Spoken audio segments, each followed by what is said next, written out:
Dare to Prevail Part 3, Parallel World, Book 5, written and narrated by Christine Kersey. Chapter 28. "This is good," I said as I shoveled the baked chicken into my mouth. "You're a decent cook." Falcon smiled, but it seemed sad. "Thanks. I've been cooking my own meals for a long time." The three of us were sitting on a blanket in Falcon's room, kind of like a picnic, minus the sunny day and happy memories. Dylan was still out, so Falcon had managed to prepare dinner for himself as well as Amy and me, and I'd been hungry. "As much as I appreciate all you're doing for us," I said, then wiped my mouth with a napkin, "we can't live in your room forever." "I know." Amy quietly ate her meal without glaring at Falcon once. "Have you figured out what you're going to do?" he asked as if I was full of bright ideas, but I had 0 ideas, not even an iota of one. Well, there was the idea of turning myself in, but I held that in reserve, afraid to even suggest it out loud. What if Amy and Falcon jumped on it like it was the solution to all of our problems? Then I might have to actually go through with it.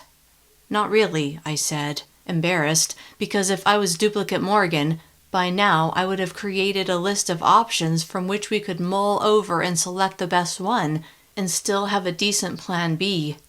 Thinking of plan B made me think of phase 2, Nick's grand plan from the day before to make me a distraction so that he could do something else, most likely something important. Had he succeeded? What had he been doing while I was being chased by enforcers? Would it help me? "You look like you just thought of something," Falcon said, his eyes steady on me. Amy lifted her gaze from her plate to look at me, probably eager to know my brilliant plan. "No," I said with a tiny shake of my head. The questions I had about phase 2 were ones I could only discuss with Amy. I only trusted Falcon with the most basic information. I couldn't tell him about Nick, or that Nick had some other mission he'd been carrying out. That information could be dangerous, not only to Nick, but to anyone who knew anything about it. Amy's lips pressed together, and her gaze lowered back to her plate. Falcon frowned. "Do you have any ideas?" I asked them, tired of the expectation that I was the only one who could come up with anything useful. "Morgan," Amy began, but Falcon cut her off. "You have to call her Raven." His voice had an urgency that took me by surprise. "Never say her real name. Never." "Okay."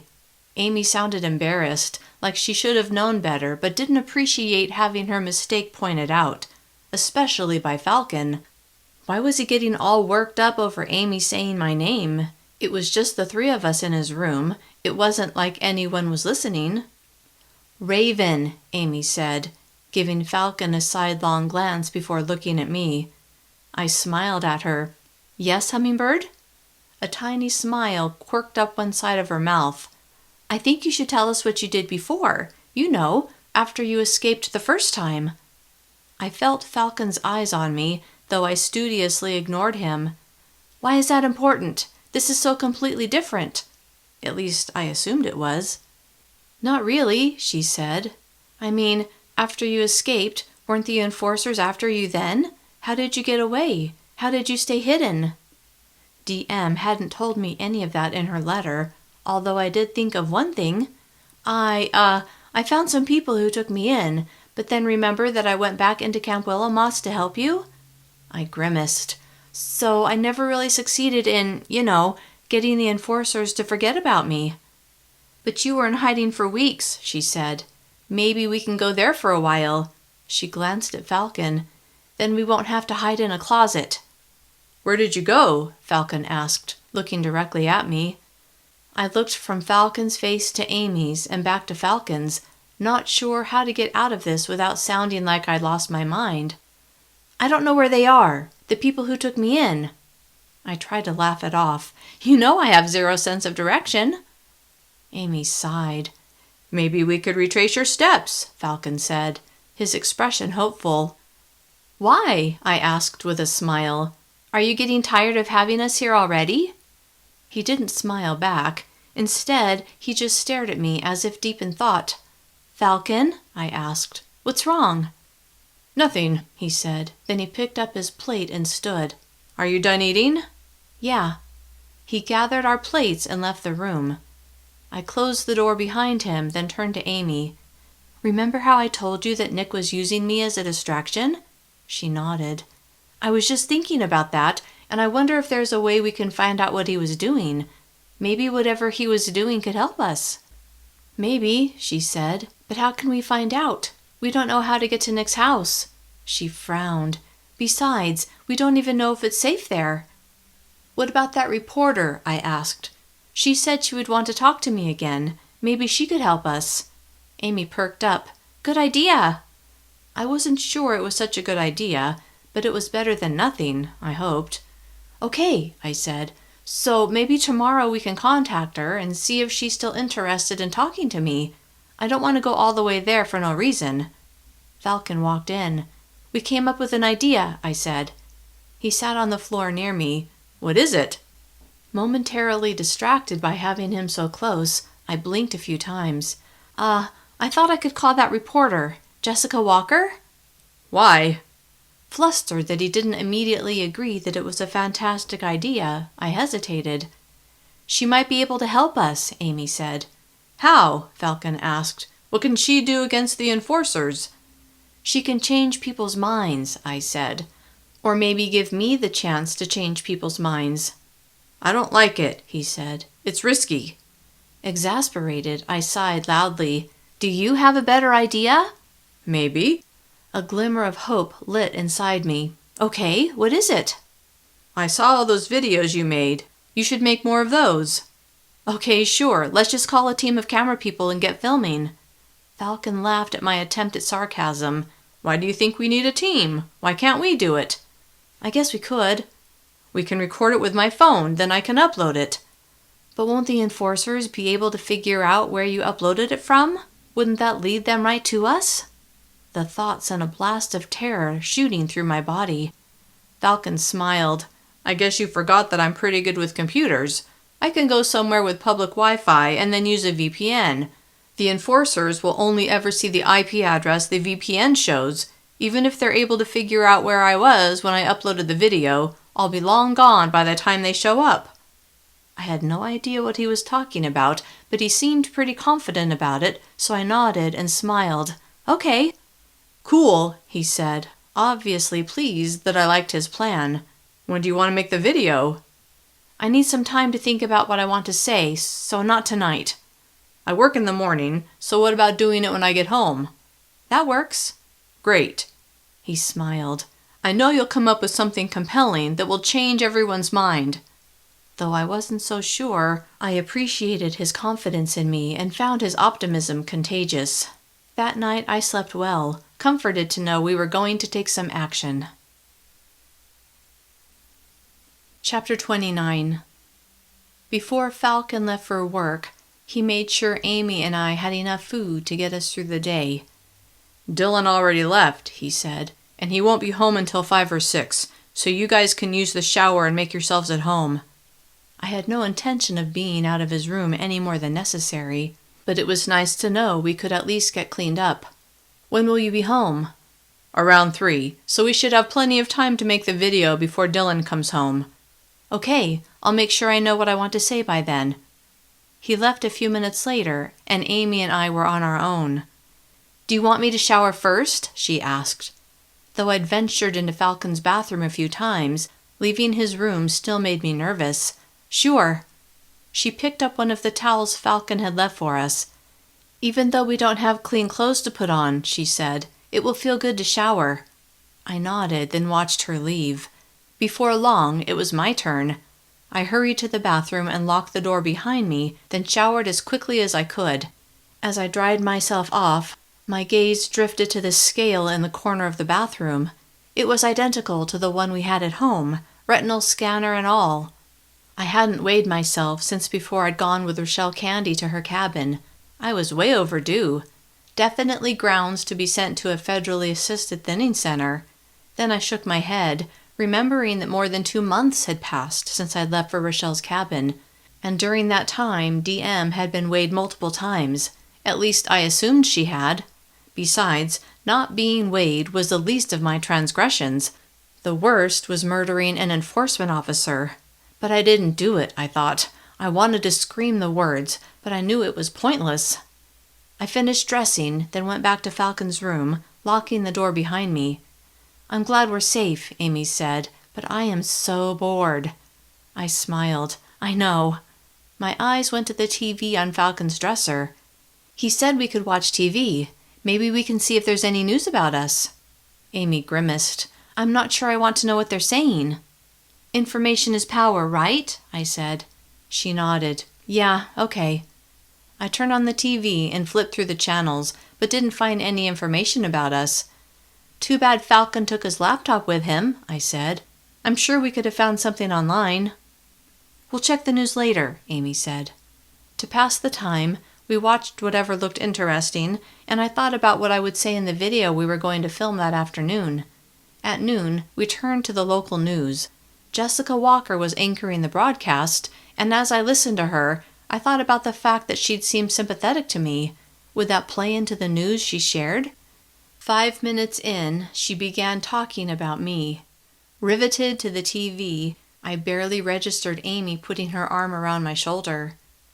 "Many of you have been following the enforcer's search for Morgan Campbell, the 16-year-old girl who not only escaped the enforcer's custody, but is accused of murdering one of their enforcement officers." Jessica paused. "Today, Secretary Hart, the secretary of the enforcement department, held a news conference." Jessica's attention shifted to her left as if she was watching something, and then the screen filled with the image of a man speaking to a group of reporters. "To show how serious we are about capturing and incarcerating Morgan Campbell," he said, "I am personally overseeing the hunt. To motivate our citizens to help in the search, we're increasing our reward to $50,000 to anyone who provides information that leads to her capture." He's increasing the reward, I thought, to $50,000? For me?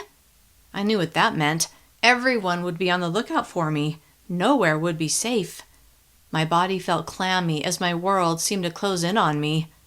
"I want to assure each of you," Secretary Hart continued, "that we are doing everything within our power to get this dangerous criminal off of the streets." As I listened to him outline all the ways in which I was dangerous and horrible, my mind began going numb, and my thoughts began to wander. Something about him seems familiar, I thought. Maybe I saw him on the screen at the news conference I did on Saturday. Maybe he was even in one of the enforcer's cars that chased us. Forcing myself to pay attention, I listened to him answer questions from the media. "Do you have any leads on Morgan Campbell's location?" one man asked. "We have a general idea of her whereabouts," Secretary Hart said, "but I don't want to be any more specific than that." "They know where we are?" Amy asked, her voice edged with panic. "Of course not," I said. "If they knew, they would have already come and gotten us." Then I thought, right? "Once you find her," another reporter asked, "what will happen?" I wanted to know the answer to this as well, and I leaned forward. "She will be thoroughly interrogated, then assigned to a maximum security facility." Hart's expression was ice cold. Tremors of horror cascaded through me, and my stomach lurched. I raced out of the bedroom and into the bathroom, and vomited until I had nothing left. I pushed myself up and went to the mirror, then stared at my pale reflection.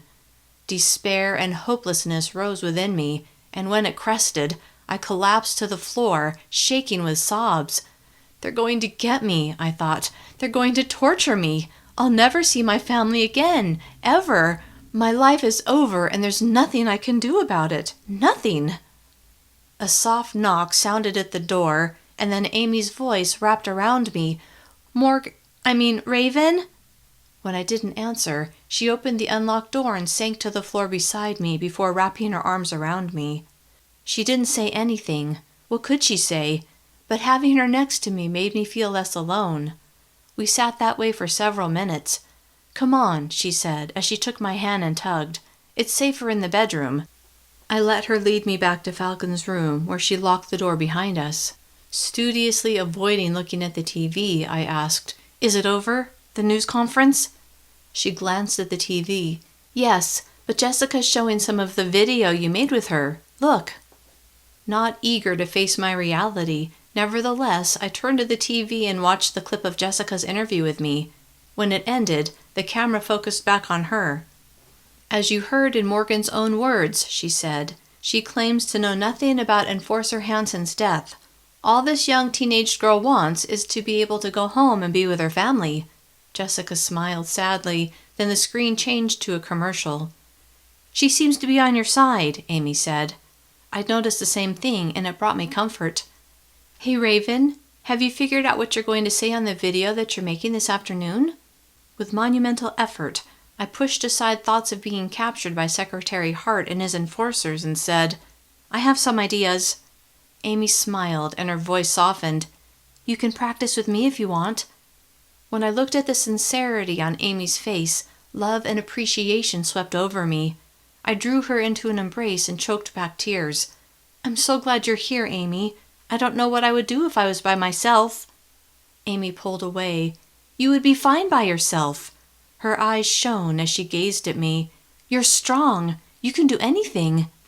Maybe I should tell her the truth, I thought. That I'm not the Morgan she thinks I am. That I wasn't with her in Camp Willowmoss. That I'm not strong. Then I realized that the truth didn't matter. Even if she believed me, telling her wouldn't change a single thing. The enforcers would still want to capture me, so why confuse her with the truth? Instead, I sighed and said, Thanks. When Falcon got home, he wanted to get right to work on the video. I want to get it done before Dylan gets home, so we should get started. Okay, I said, as he tested the recording function on his phone. He grabbed his desk chair and set it in front of a blank wall and motioned for me to sit. Tell me when you're ready to start. I nodded as I sat in the chair. Although I'd recorded several videos with Nick, this one felt different, like this was my last chance to convince people to be on my side, especially after seeing that man on TV, Secretary Hart. His fury and determination had been clear, and it terrified me. I'm ready, I said. Ready to get this over with, I thought. Awesome, here we go. Falcon pressed the button on his phone, then pointed it at me. Chapter 30. Hello, I began, my gaze steady on his phone. My name is Morgan Campbell. I gave the date, then launched into my plea that not only was I innocent of murder, but that I hadn't done anything wrong. Next, I talked about the fat centers and how the idea of helping people to be healthy wasn't a bad thing, but the people in charge had become abusive and the earlier purpose had been lost. I even recounted some of the terrible things I'd seen on DM's video as if they'd happened to me. Then I switched gears, wanting to appeal to people who thought the government should step in and help people who were overweight. Of course we should be healthy, I said. That's better for everyone. But we need to go about it in a way that will persuade people to be healthier, not force them to change their behaviors because they're terrified of what their own government will do to them if they disagree. I stared at the camera on Falcon's phone. Join with me and let the government know that we want to take back control of our lives. No longer do we want to be bullied and threatened and taken from our homes.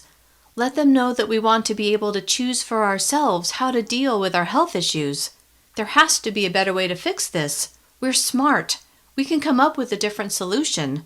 A solution that keeps families intact, that allows us to stop living in fear, that lets us have our lives back. I smiled. If you agree with me, then step forward and let your government know how you feel. If more of us speak up, we can change things. I stared at the camera. Now is the time to make that change. I paused. Thank you for listening.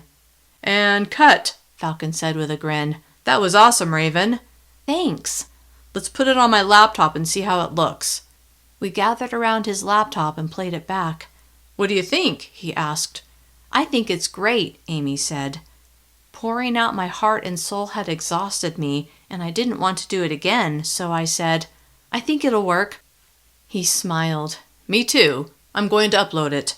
He closed his laptop and turned to me. I'll be gone less than an hour. While he was gone, Amy and I watched TV with the volume turned low, but when we heard the sound of someone entering the apartment half an hour later, we turned off the TV and hurried into the closet. Do you think it's Falcon? Amy whispered beside me as we huddled in the corner. Probably, but I don't want to take a chance. It could be his brother. Or his dad, she said. I nodded. All we could do was wait and hope that he'd been able to successfully upload the video, and that it would persuade people to force a change in the government. A knock sounded on Falcon's door. It's not Falcon, Amy whispered, her voice shaky. I know. The bedroom door rattled. Are you in there, Jacob? Jacob, I thought. That must be Falcon's real name. I turned to Amy to see if she'd noticed, but couldn't make out her face in the dark. The voice at the door didn't sound like Dylan's, whose voice sounded so much like Falcon's, but it did sound familiar. Was that his father again? There you are, the man said. Dad. I was sure that was Falcon, and he'd spoken loudly, most likely for our benefit, so we would have time to hide before he unlocked the door. Then I heard the bedroom door open before hearing footsteps. Why was your door locked? His father asked. I just like my privacy. Falcon's voice dripped with irritation. Is that okay with you? I'm not here to fight, Jacob. Something about the man's voice sent a tremor of fear through me, but I wasn't sure if it was because I was afraid he would discover us hiding in the closet or some other reason. All I knew was that I had the overwhelming urge to flee. Why are you here? Falcon asked. I just want to talk. The man chuckled softly. We haven't talked in ages. Maybe that's because I don't want to talk to you. Look, Jacob, I'm your father. You can't change that. Yeah, and because of you, I no longer have a mother. That's not my fault, and you know it. Falcon laughed, but it sounded derisive. You wouldn't let me see her, not even when she was dying. I didn't know she was dying, his father said. You must know that. The only thing I know, Falcon said, is that any time I tried to see her, your thugs were there to stop me. Enforcers are not thugs, Jacob. They serve a critical role in our society. They ensure that our citizens follow the rules and they keep the peace. Enforcers? Why was he talking about enforcers like that? Then, all of a sudden, I knew why the voice of Falcon's father was familiar and why the very sound of it sent adrenaline surging through my veins. His father was Secretary Hart. I'd heard his voice on TV that very day, talking about capturing me. He had seemed familiar when I'd seen him on TV, because Falcon looked so much like him. Terror clawed at my insides, but there was nothing I could do, not with the head of the enforcers on the other side of the closet door. Why hadn't Falcon told me his father was a secretary of the enforcement department? Panic blossomed within me. The head of the enforcers was right here. If he discovered I was just a few feet away from where he was standing, my life would be over. Keep the peace? The pitch of Falcon's voice rose as he spoke. Is that what you call it when you assign one of them to follow around your teenage son 24/7? Just to keep me from seeing my own mother? That's wrong on so many levels. Are you even supposed to use them that way? Hold on a minute, his father said.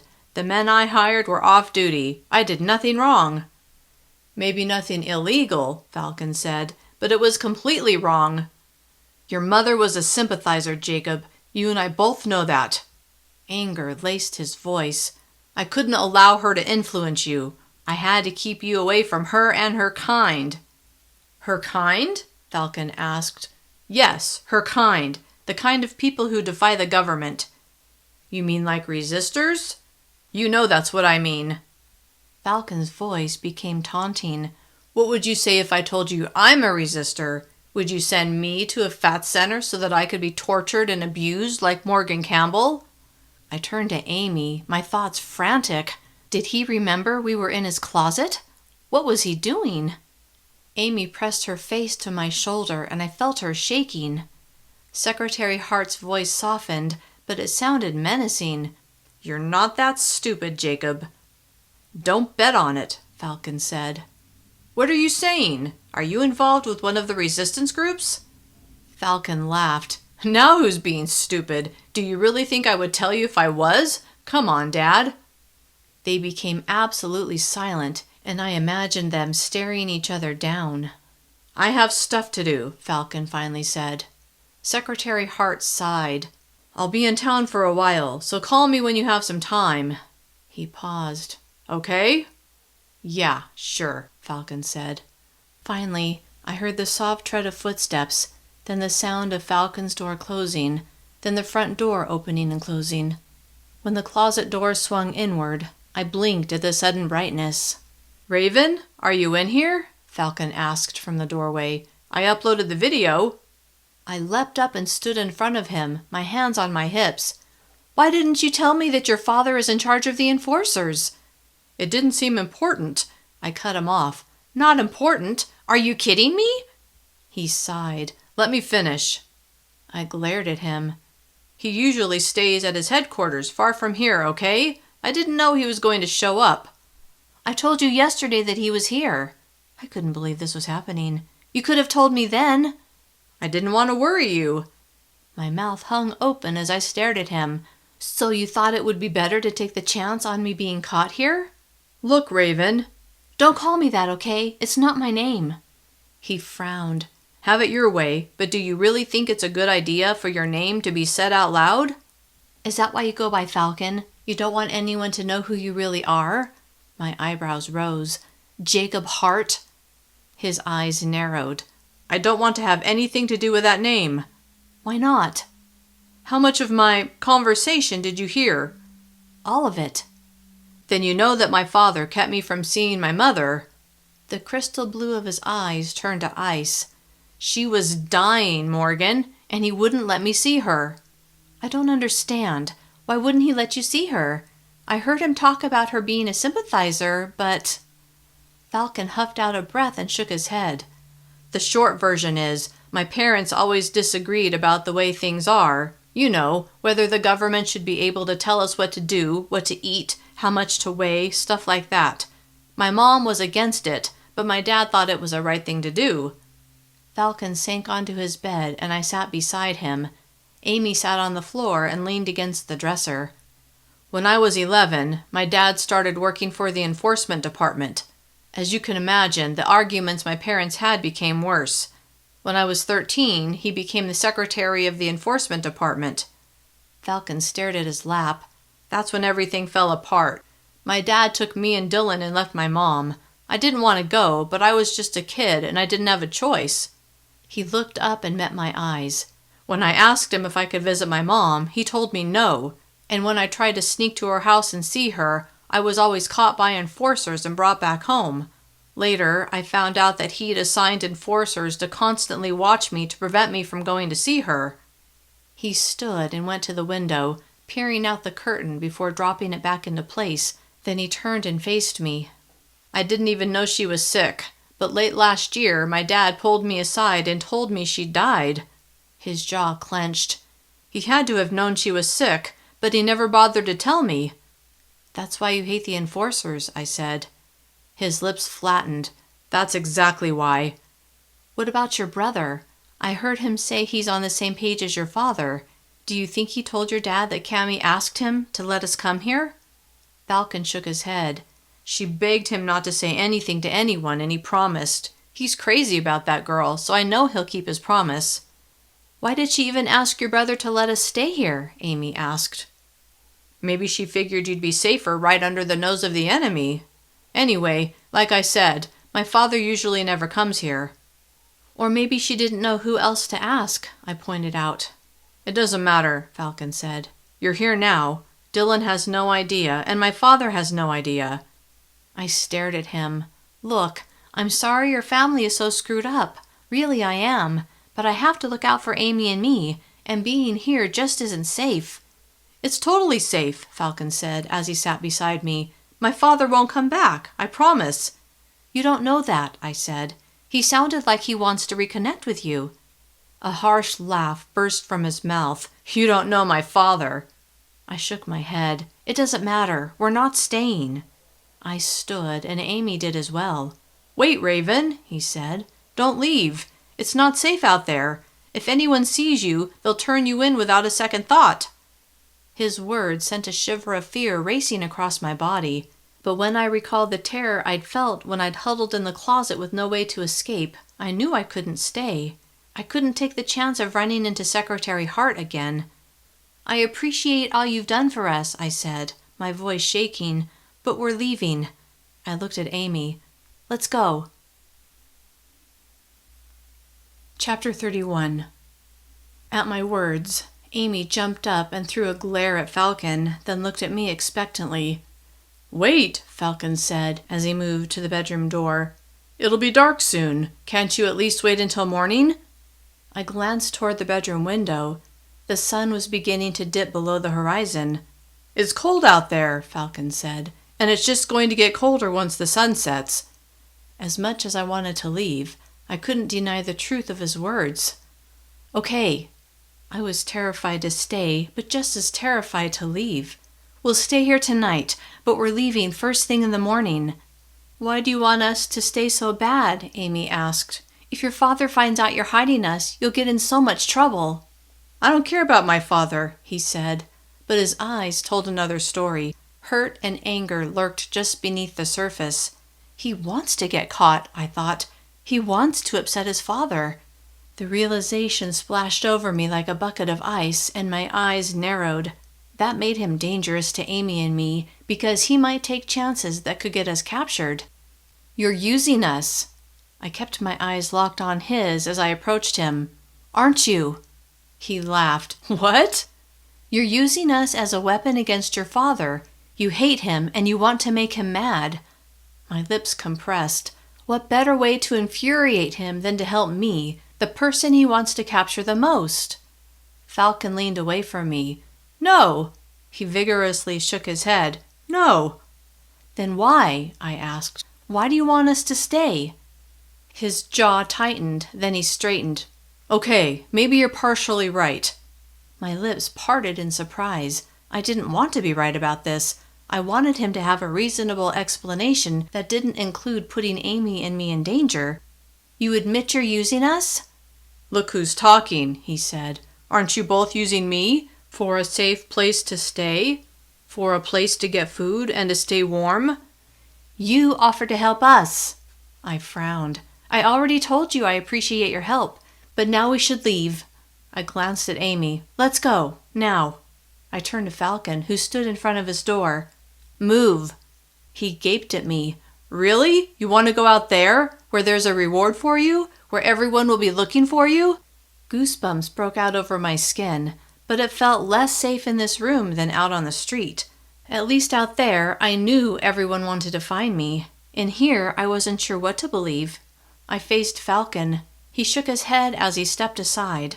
I unlocked the door and pulled it open, but paused as I listened for any noise that would indicate someone was near. All was silent, so I took a tentative step out of the room. When nothing happened, I kept walking. "I can't believe you're really going to leave," Falcon said from beside me. Deep down, okay, maybe not so deep, I didn't want to leave. All I wanted was to be somewhere safe until I could go home. "Yep," I said, my voice conveying pretended confidence. I pulled my hood up and Amy did as well. Falcon followed Amy and me as we walked to the apartment door, over the threshold, and then as we descended the stairs of the apartment complex. The sun was nearly gone, but there was enough light to see where we were going, and to see if anyone was near, at least for now. A breeze kicked up and I shivered in my jacket. Maybe we could go to that building where Falcon had taken us. I actually remembered where it was, although if the door was locked, I didn't know how we would get in. "It's cold out here," Falcon said. "Come back inside where it's warm and safe. Come on, Raven." Not meeting his eyes, I shook my head. When we reached the sidewalk, Falcon stepped in front of me, forcing me to stop. "Where are you going to go, huh?" "We'll figure it out." "Raven's smart," Amy said. "She knows what she's doing." At Amy's words, my confidence died a little. I'd almost forgotten that she thought I was duplicate Morgan, and any self-assurance I developed over the last few days slipped away when I remembered that I was way out of my depth. "Maybe she does," Falcon said, his eyes on me, "and maybe she doesn't." He turned to Amy. "But has she ever had a bounty on her head?" When he turned back to me, his expression was grim, and he grabbed my arm. "They'll never stop looking for you. Never." Dread wound its way up my spine and wrapped around my body, squeezing my chest, making it hard to breathe. I barely registered the sound of a car approaching as I tried to yank my arm out of Falcon's grasp. "Let go of me," I hissed. His grip was like steel. "No, you're making a mistake, Raven. You're going to get yourself—" "What's going on here?" a male voice called out from behind me. Falcon released me, but I didn't turn around. Instead, I looked at Falcon's face as he met the eyes of the man who stood a short distance away. "Oh, it's you," the man said. "Secretary Hart's kid." Secretary Hart's kid? Why was he calling Falcon that? Then the truth crashed over me. It was an enforcer. A cold tentacle of fear slid across the back of my neck, and I fought the urge to shove Falcon out of the way and bolt. "Hey," Falcon said, his expression calm. Amy stood to my left, her body angled away from the man. Tension stretched inside me as I waited for the enforcer to spin me around, recognize me, then take me into custody. "What's going on?" the man asked, although it sounded like he hadn't moved. "Nothing." Falcon smiled with confidence. "Just having a little disagreement with my girlfriend." The man chuckled. "Women, eh?" Falcon laughed, then glanced at me with a wink. "Yeah, but I'm sure we'll work it out." Not sure if I should punch him or hug him. I didn't move. "Okay," the enforcer said. "Take care. See ya."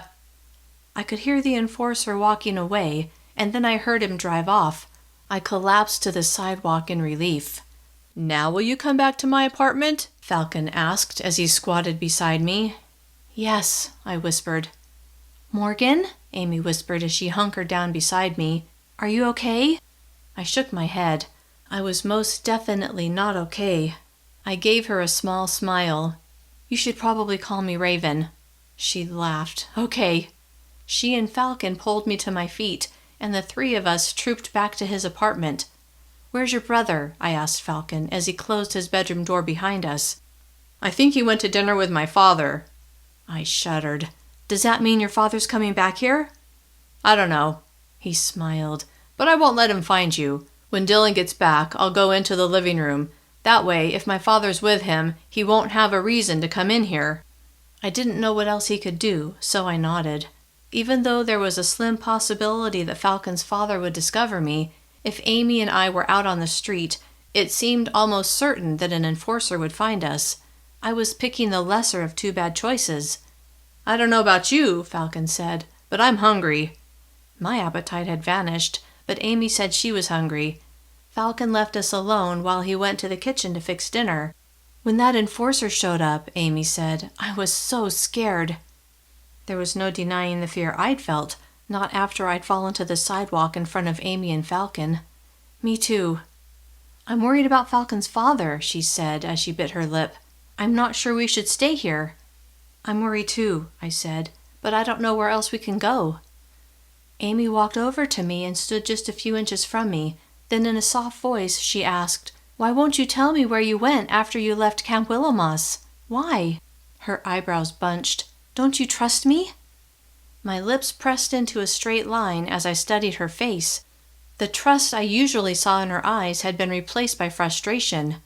I thought about the real reason I couldn't tell her, because I'd never escaped from Camp Willowmoss and had never hidden from enforcers. And I wanted to tell her the truth so badly. So badly. She must have read something in my eyes. "What is it, Raven? Tell me." I ground my teeth together, debating whether to confess. Then I heard myself say, "I'm not her, okay?" Amy's head tilted. "Not her? Who?" Her eyes narrowed. "What are you talking about?" "I'm not the Morgan who escaped from Camp Willowmoss and Camp Stonewater. I'm not the Morgan who was tortured." My voice shook. "I'm not her!" Chapter 32. "I know what you mean," Amy said. "I've changed too. I'm not the same person I was before I went into Camp Willowmoss." She'd completely missed what I'd been trying to tell her, but maybe that was for the best. She wouldn't understand anyway. I decided to play along. "That's just it, though. I'm not the same person." I appraised her, wondering how far to take this. "It's like I never experienced those things, and now I don't know what to do." She pursed her lips. That doesn't make sense, Raven. Then her eyes widened. Oh, I get it. It was so awful that you pushed the memories down, and now you can't remember. Her face brightened. Is that what you meant? That sounded like a good explanation, so I nodded. When did you become so smart, Hummingbird? She smirked. I've always been smart. You just never noticed. I drew her into my arms. I'm so glad you're with me. Her arms encircled my waist. Me too. Falcon's door opened, and he carried in a plate of sandwiches. Here you go, a Falcon special. My stomach growled, and I managed to eat my share. When we were done, Falcon pulled up the site where he'd uploaded the video. It already had thousands of views. You're getting popular, Raven, he said with a smile. Good, Amy said. Maybe people will start speaking out against the fat centers. I hoped she was right. When we heard the front door opening a while later, Amy and I hurried into the closet before Falcon went into the living room. Within 5 minutes, he was back. Don't worry, he said from the doorway of his closet. My father dropped Dylan off. He frowned. He's not here. Good, I thought. That night, I insisted that Amy and I sleep in the closet just in case. Falcon didn't argue, and before he left for work the next morning, he gave us breakfast and made sure we had what we needed. Late the next morning, I heard the front door opening. My heart pounded as I looked at Amy. In the closet, I whispered frantically, worried about who would be arriving in the middle of the day. We scrambled into the closet and stood against the back wall, hiding behind Falcon's shirts. For good measure, we pulled some boxes in front of our legs so that it would be extra hard to spot us. Falcon's bedroom door rattled like someone was trying to open it. It's not him, I thought. He would use his key. My hand slipped into Amy's, and I tried to control my shaking. Then, Falcon's bedroom door opened. Whoever it was had somehow bypassed the locked door. I knew picking a lock wouldn't be difficult for a professional, but that only scared me more. Maybe it's just one of his friends, I thought. Austin or Connor. I closed my eyes as I listened for any sound that would give me a hint as to who was just outside the closet door. The fabric from one of Falcon's shirts tickled my nose, but I ignored it as I concentrated. Who is it? Amy whispered beside me. Shh. The sound was a barely exhaled breath of air. Whoever was in Falcon's room was relatively quiet, although I heard movement now and again. My legs began to ache, and I wanted to shift my position, but fear made me hold perfectly still. Just when I had decided it was safe to shift my weight to my other leg, the closet door swung inward and the light came on. Amy's hand squeezed mine. To keep from gasping, I pressed my lips together. Grateful we'd had the foresight to pull the boxes in front of us, I was confident we would be difficult to detect unless the person knew where to look. Falcon's shirts blocked most of my view, although I was able to see through a sliver of space. Standing with his back to us was a man wearing an enforcer's uniform. Adrenaline flooded my veins, but fear paralyzed me. I couldn't see what he was doing, although I could tell he was stretching his arms upward. Whatever he was doing, it could only be bad news for us. Then I heard the soft whir of a drill. A few minutes later I heard him murmur, "That should do it." Then he shut off the closet light and left. I heard Falcon's bedroom door close, then all was quiet. The likelihood that he was no longer in the apartment seemed high, but I couldn't force myself to move from my hiding spot. Amy didn't seem eager to come out either, so we stood there for a while longer. Eventually, my body insisted that I move my muscles, and I obeyed. Quietly, so quietly, I slid Falcon's shirts to the side, then I moved the boxes so that I could get around them. What was that enforcer doing? Amy whispered, clearly as concerned as me. I pressed my mouth to her ear. I don't know, but maybe we shouldn't talk. She nodded, and we sat on the floor. At least we would hear if someone came in so we could get back in our hiding spot. The thought brought little comfort. I replayed the conversation I'd overheard between Falcon and his father the day before, and remembered Falcon taunting his father with the idea that he could be helping the resistance. The very suggestion had angered Secretary Hart, and suddenly I knew what the enforcer had been doing. He'd installed surveillance equipment. Secretary Hart wanted to keep an eye on his son. The rightness of this answer settled into my chest. If Amy or I left this closet, they would know we were here. Falcon's room is no longer safe, I whispered directly into Amy's ear. She turned her head, and though I couldn't see her expression, confusion and fear radiated off of her. We'll have to stay in here, I said. I have to go to the bathroom, she whispered back. And wouldn't you know it, the very mention of going to the bathroom, coupled with the knowledge that we couldn't leave the closet, gave me the overwhelming urge to use the bathroom as well. I shook my head. We can't. Amy softly sighed, and we settled in to wait for Falcon. He wasn't due home for several hours, but there was nothing we could do. We spent the next few hours taking turns dozing while the other person stayed alert for any other unexpected visitors. As the time for Falcon's return approached, I worried about how to tip him off that his room was under surveillance before he said something that would make it obvious that someone was in his room. Before I came up with a solution, I heard his door being unlocked, then opened. "Raven?" he said, his voice showing his puzzlement that Amy and I weren't sitting on his bed like we'd been on the other days he'd left us. "Hummingbird?" We stayed silent, waiting for him to check the closet. A moment later, he did. "Hey," he began, "why are you—" I leapt from the floor and pressed my hand to his mouth, then shook my head. When his eyebrows pulled together, I removed my hand. I dragged him deeper into the closet, and Amy shut the door and turned on the light. "What's going on?" he whispered. "Someone was here today." The fear I'd felt earlier whipped through me. It was an enforcer. Several emotions rippled across Falcon's face. Puzzlement, understanding, anger. "What?" He bit off the word. I nodded. "I think he was installing surveillance equipment." Falcon raked his fingers through his hair. "Of course he was. Dear old Dad wants to see what I'm up to." He shook his head. "I should have known he would do something like this." "What are we going to do?" I asked. "We've been stuck in here for hours, ever since the enforcer came." Falcon slowly spun around, his gaze shooting in all directions. "Let me think." "We can't live in your closet," I said. I know. He faced me. "Do you know if he just put the equipment in my room? What about the rest of the apartment?" "I think just your room. I heard the apartment door open, then almost immediately he came into your room. When he was done in your room, it sounded like he left." "Okay, so the rest of the apartment is probably clear." I shrugged. I wasn't sure of anything.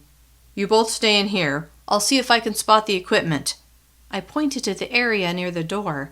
He did something there with a drill before he left. Falcon strode to the door and studied the place I'd pointed to. I went to his side and stared at the same area, but couldn't tell what was different. "Can you see anything?" I whispered. "I need to get a closer look." He went into his room and brought back his desk chair and a flashlight. Then he stood on the chair and shone the light at the wall.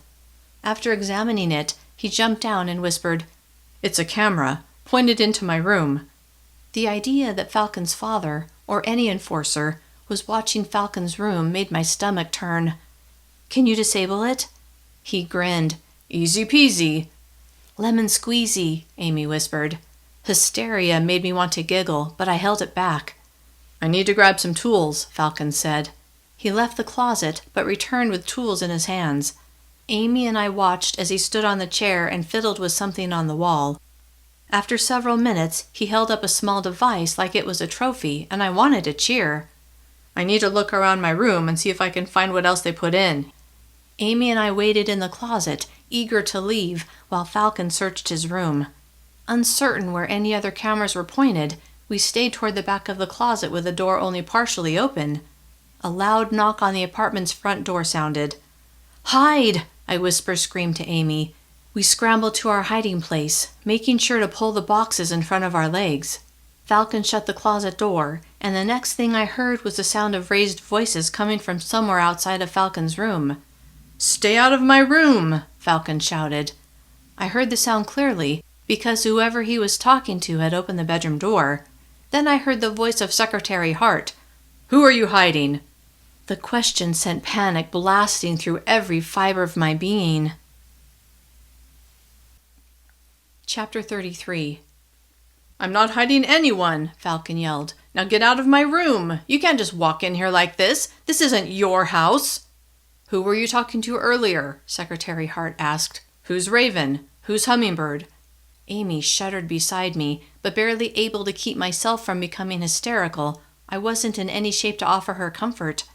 How do you know I was talking to anyone? Falcon asked. His father laughed. I know you found some of my toys because one of my cameras went dark.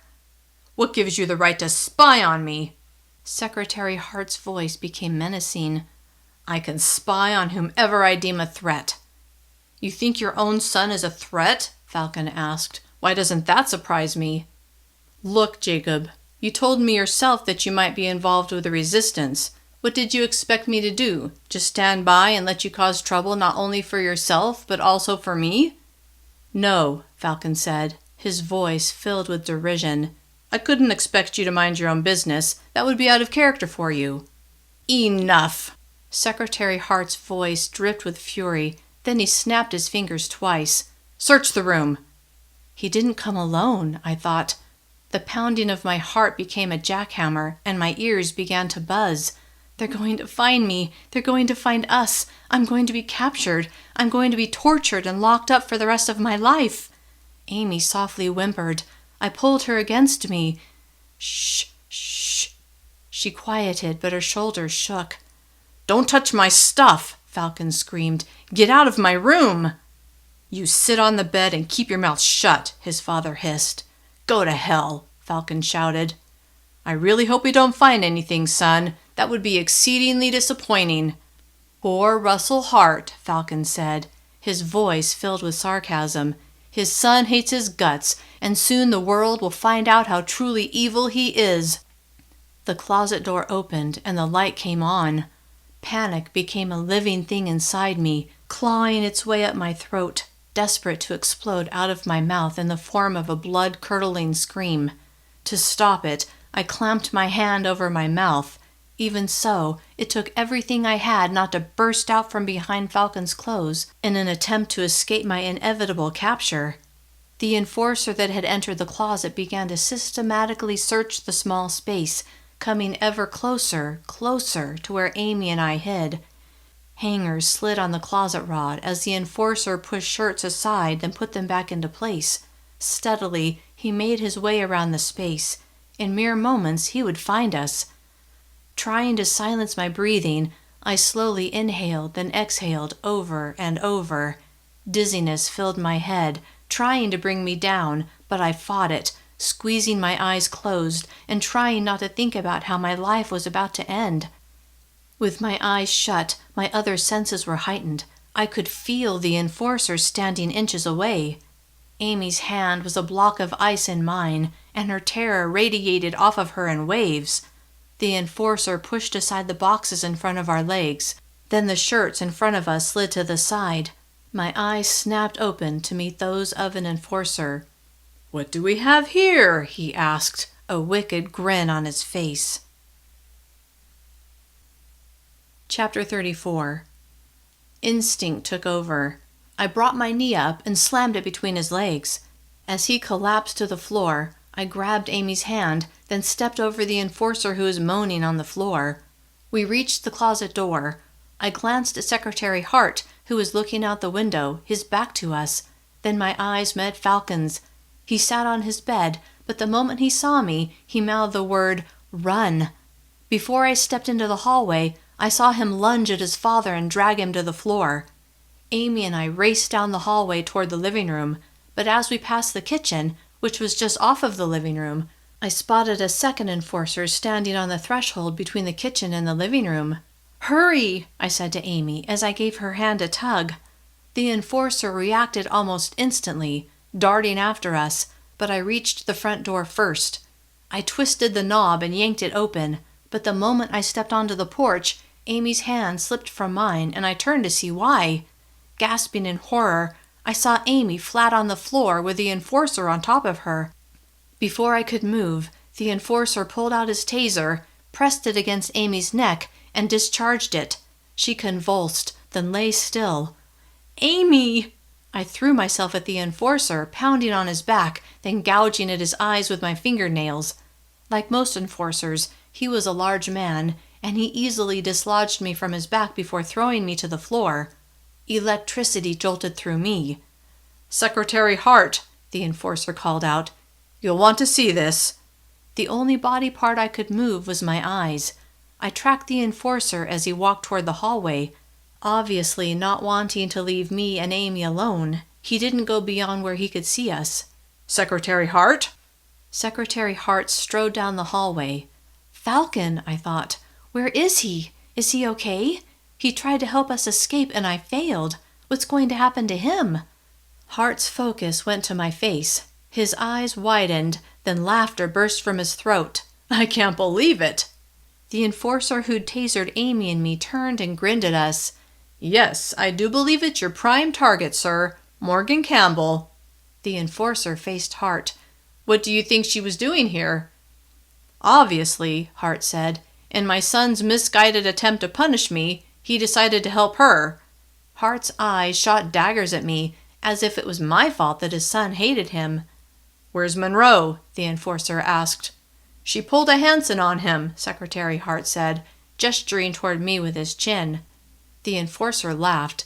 "Monroe!" Hart yelled. "Get out here!" I heard footsteps coming down the hallway, and then the enforcer I'd faced in the closet appeared. But he wasn't alone. His hands gripped Falcon's upper arms, forcing him to walk in front. Falcon's wrists were bound behind his back, and blood covered his mouth and nose.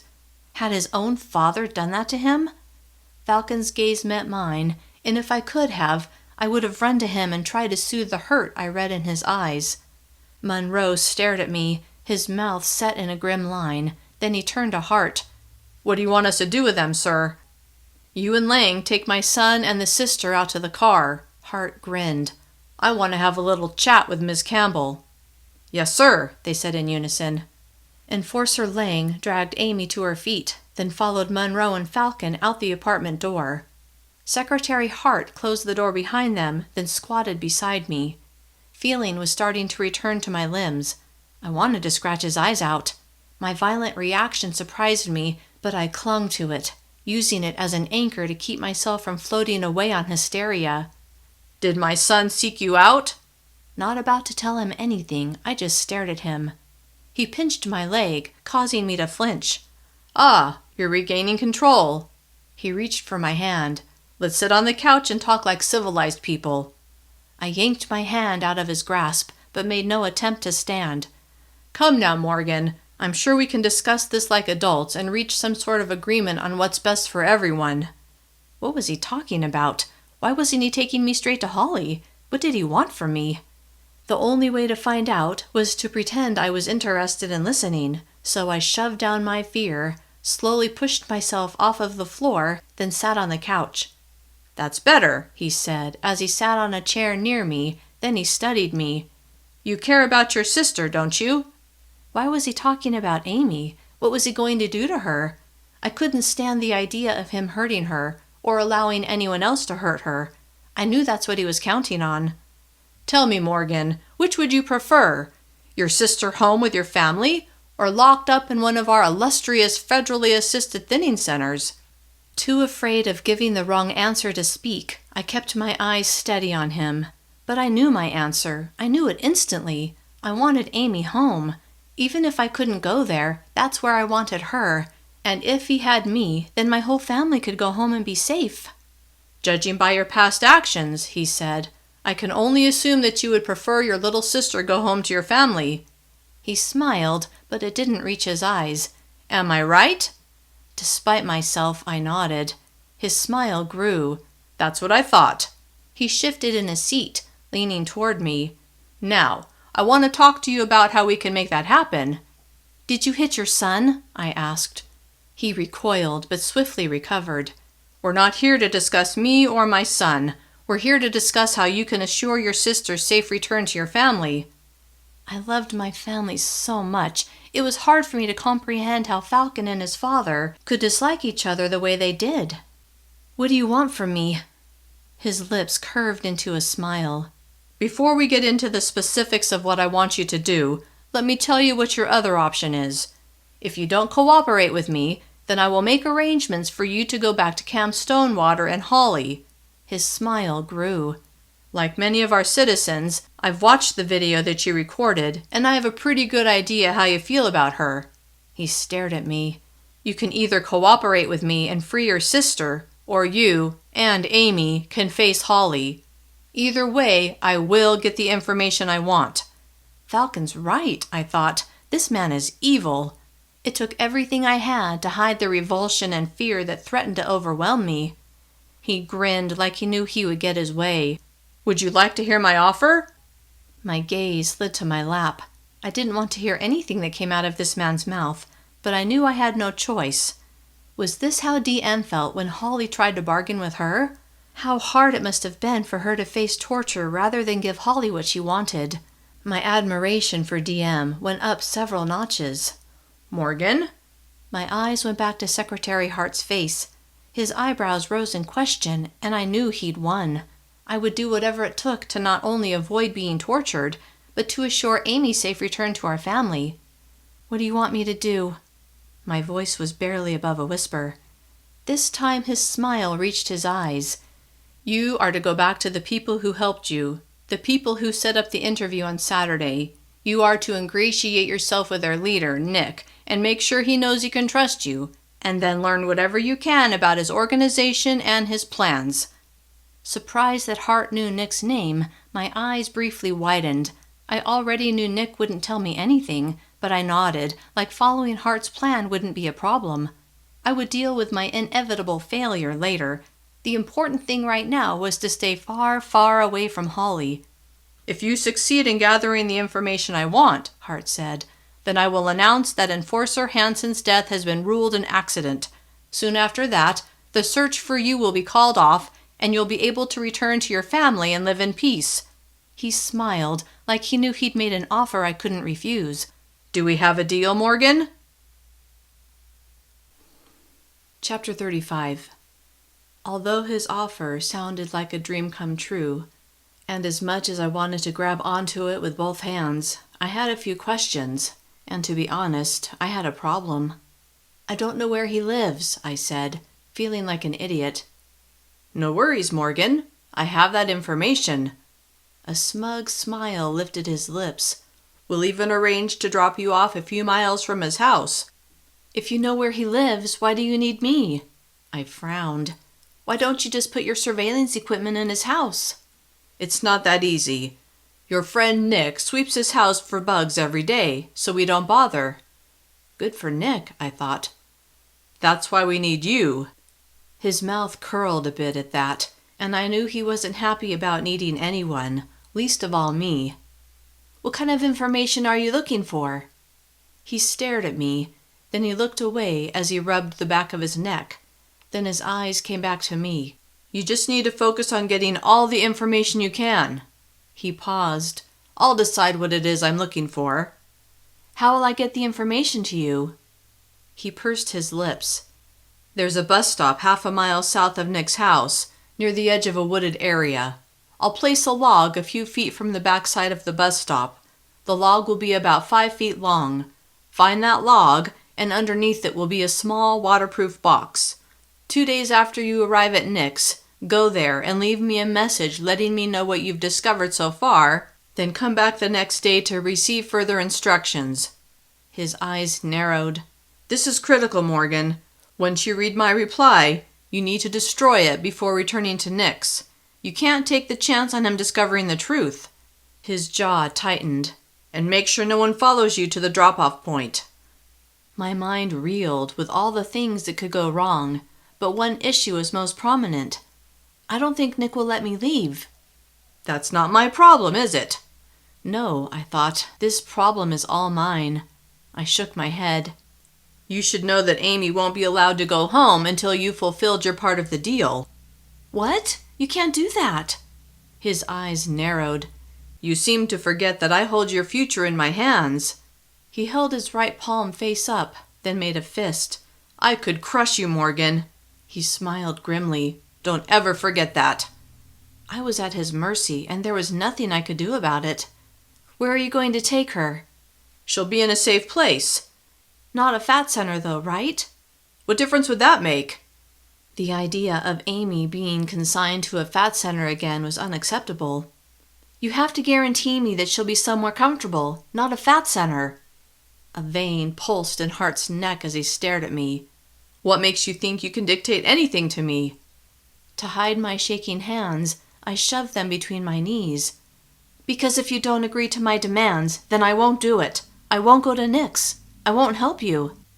He laughed. So you'd rather return to Camp Stonewater and face Holly, with Amy by your side? He stood. Okay, if that's what you want. Cold sweat popped out on my upper lip, and I frantically tried to think of what would give me leverage. Then something occurred to me. If Holly tortures me, I swallowed over the knot that formed in my throat at the thought. I won't have any information that will help you. A tentative smile formed on my mouth. The only way to get the information you want is for me to go to Nick's house. I swallowed again. And I won't go unless you guarantee that Amy is in a safe and comfortable place. Hart's jaw clenched as he slowly sat back down on his chair, his face growing red. I suppose I can keep her out of a fat center. He leaned back in the chair, but his voice contained barely controlled fury. I couldn't believe I'd won that. The realization gave me hope that I actually had a little power in the situation. What's going to happen to Falcon? His lip curled. You mean Jacob? I've only known him as Falcon. What happens to my son is none of your concern. Falcon had helped me. He'd helped Amy. Yes, he'd done it because of his hatred for his father, but that didn't change the fact that we'd stayed warm and fed for days. If he hadn't, would Amy and I both already be in Camp Stonewater? It was impossible to know, but regardless, I didn't want to see anything bad happen to him. I want Falcon to come with me, I said on impulse. Impossible, he barked. Why? What's so impossible about it? Nick would never let my son into his group. How would he know he's your son? I only figured it out when you showed up. What was I saying? Why did I want to make things harder for myself by having Falcon there? He would only complicate things. I thought about his skill with computers and his knowledge of how to break into that building. He would actually be handy to have around. Hart rubbed the back of his neck. His genuine hatred of me and the enforcers would bring added legitimacy to your attempts to get into their inner circle. I wondered how he would make Falcon do his bidding. Hart held Amy's fate and mine over me, but what could he hold over Falcon? I decided not to point that out. He had probably already thought of something anyway. What should I tell Nick about Amy, about where she is? You can tell him that you found a safe place to hide her, but that you wanted to come back and fight. I didn't like any of this, but it seemed he thought of everything. Where's your friend Billy? What? Billy Foster, the boy who helped you escape Camp Willamos. Where is he? I don't know. That was mostly true. True enough, anyway. Secretary Hart seemed to believe me. Fine. And for the record, I added, I had nothing to do with that enforcer's death. Nothing. He shrugged. It doesn't matter. All that matters is whether or not you come through for me. If you do, you're in the clear. If you fail, his lips flattened. Well, let's just say you'll wish you had come through. He stood. By the way, if Jacob goes with you, it's up to you to keep him in line. He smirked. If he screws things up, it's on you. He pulled me to my feet. Let's go. On me? I had to make him behave? How was I going to do that? Chapter 36. I hardly had a chance to think through this new problem before I found myself being shoved into the back seat of Enforcer Lang's car. Amy was in the back seat of Enforcer Monroe's car, and Falcon was with his father. Where are we going? I asked as we pulled away from the curb, following Hart and Monroe. Lang ignored me. Would I get the chance to tell Amy goodbye? She had to be freaking out. She probably thought we were both going to Camp Stonewater or some other fat center. I could just see the top of her head through the rear window of Monroe's car. At least she would be in a safe place. No more running, no more hiding, no more fear of being captured. I clung to this positive development for Amy. I had to. It kept me from thinking about my own situation. Half an hour later, We arrived at a building and drove into an underground parking garage. The moment Lang opened the rear door, which was locked from the outside, I ran to Amy, who was just getting out of Monroe's car. "Morgan," she sobbed, "I was so worried about you. Are you okay?" I drew her into my arms. "I'm fine. Everything's going to be fine." Why was I lying to her? She pulled away from me and glared at Monroe, then at Hart, who walked toward us with Falcon beside him. Falcon's hands were still bound behind his back. "Nothing's fine," she said. "Not anymore." That's right, Amy, I thought. I knew you were a smart girl. "We need to talk," Hart said. "Everyone follow me." As if we had a choice. The 6 of us entered a large office. Secretary Hart looked at Monroe. "Cuff the young ladies, then you and Lang wait outside." I sat between Falcon and Amy and across from Secretary Hart. With our hands restrained behind our backs, it was difficult to sit comfortably. Hart, on the other hand, seemed quite relaxed as he settled himself in his large leather chair on the other side of the desk. When I glanced at Falcon, I saw hatred shining from his eyes directed at his father. Amy looked worn out, like all the fight had left her. I was glad I'd been able to negotiate a safe place for her, even though my own safety was in question, not to mention Falcon's safety. How could I be responsible for him? The idea was actually quite ridiculous. There was no way he would listen to me or do what I told him to do. Maybe I should tell Hart I'd changed my mind about having Falcon come with me.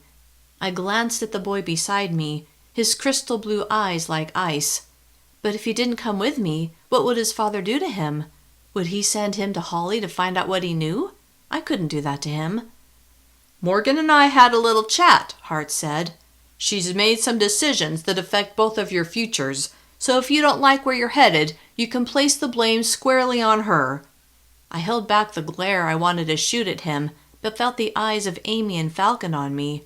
"Morgan, tell your sister goodbye," Hart said calmly. "Goodbye?" Amy said, her face showing alarm. "Where are you going? Where am I going?" "Amy," I said as I watched her face, "you're going to stay in a safe place while I go back to Nick's." "What?" Her eyes filled with tears. "No, I want to stay with you." Her sincerity touched me, but I had to admit I was glad she wouldn't be anywhere near me while I deceived Nick about my real purpose in being there, not only because I wanted to keep her out of danger, but because I was ashamed that I had agreed to spy on Nick for Secretary Hart, for the enforcers. Unhappy that I couldn't even give my little sister a hug, I turned to Secretary Hart. "Can you take off these handcuffs?" I frowned. "Or don't you trust me?" He scowled. Then he came around behind me and removed both my and Amy's handcuffs, although he left Falcon's on. Now that I was no longer running from him, the fears I'd had about him were evaporating. I knew I had a tiny bit of power. It felt good. He went back behind his desk and I put my arm around Amy. "Why are you going to Nick's?" she asked. I glanced at Hart and he shook his head.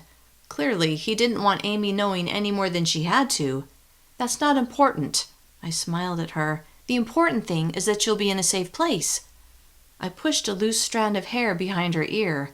Telling my sister goodbye in front of Hart felt awkward, but I knew he wouldn't give me the chance to talk to her alone.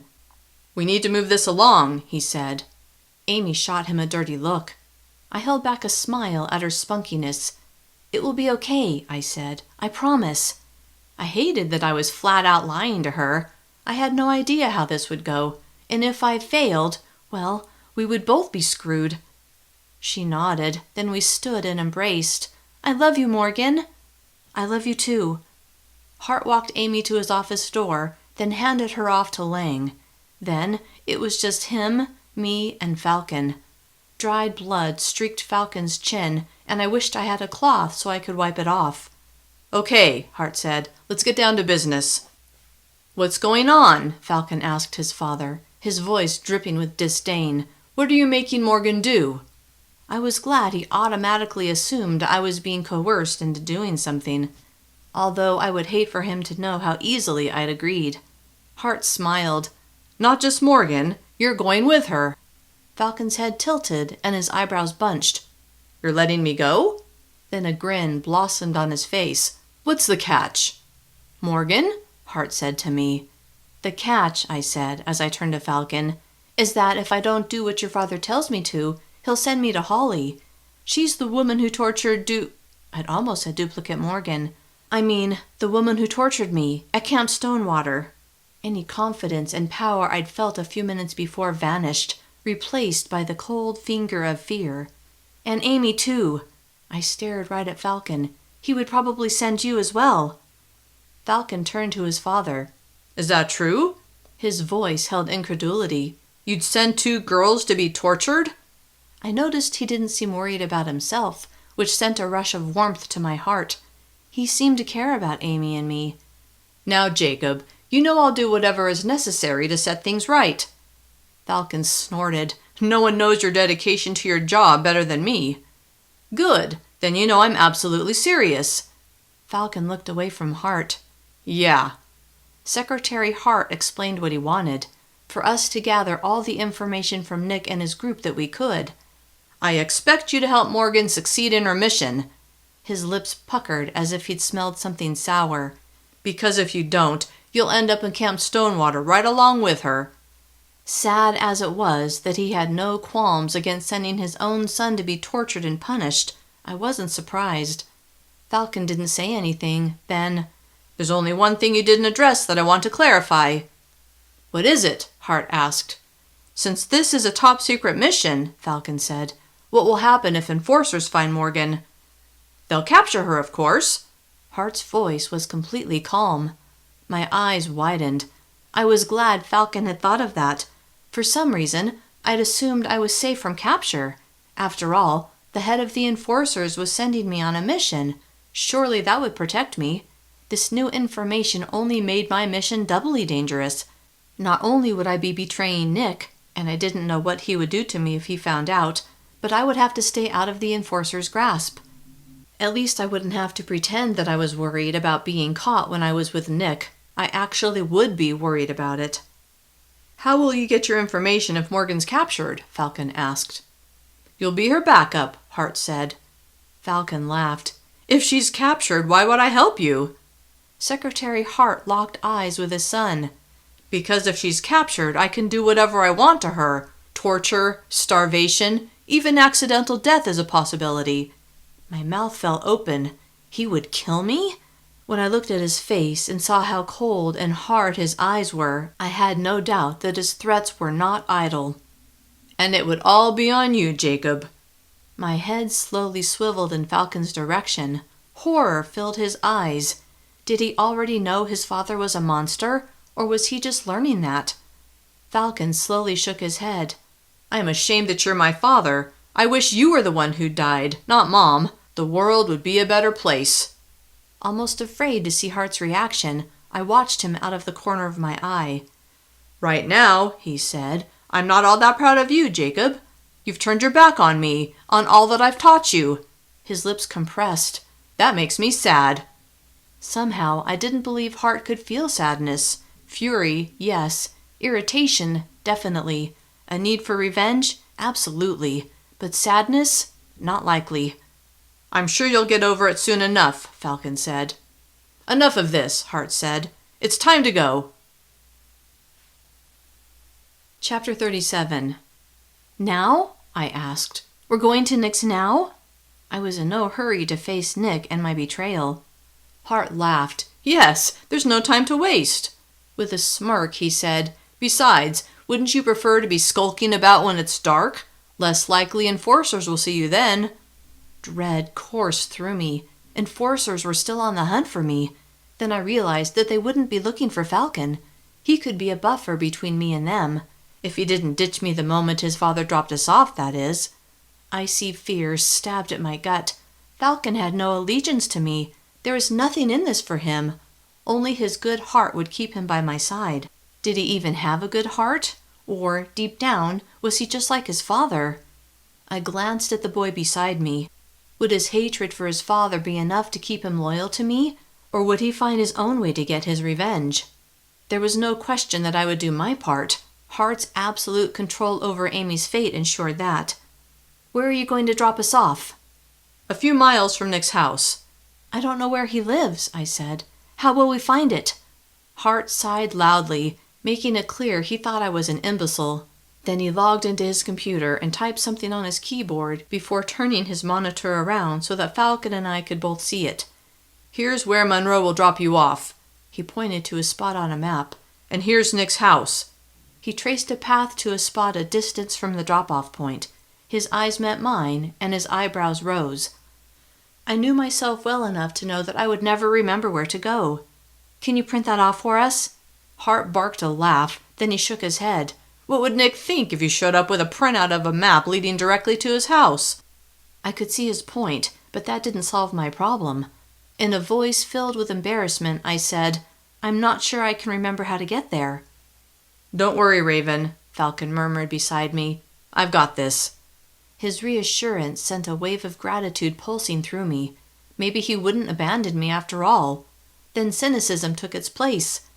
Unless he was just playing along to fool his father and me.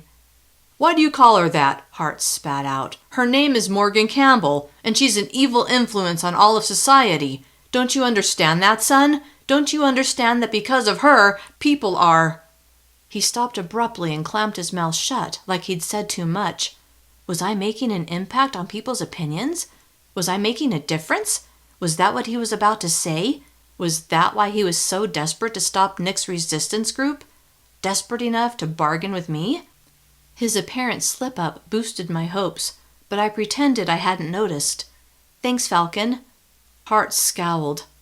Do you have any supplies for us? Falcon asked. Like water or food? Falcon's jaw clenched. In case we run into trouble. You're so clever, Hart said. I'm sure you'll be fine without any help from me. I hoped he was right. Hart stood. Time to go. He walked with us out of the office where Monroe was waiting. Amy and Lang were nowhere in sight. When are you going to take off my cuffs? Falcon asked. Monroe will remove them when he drops you off. Hart stared at me. Don't screw this up. I didn't want to think about the consequences of failure, so I just nodded. Let's go, Monroe said. Then he escorted Falcon and me to the parking garage and into the back of his car. As we rode in silence, I clung to my last minutes of peace. Soon enough, I would be on edge all the time, constantly watching what I said around Nick and fearful of being captured by enforcers. After driving for a while, Monroe pulled to the curb in an industrial part of town. The sun had set and the air was chilled. Monroe tossed me a small pair of keys from the front seat.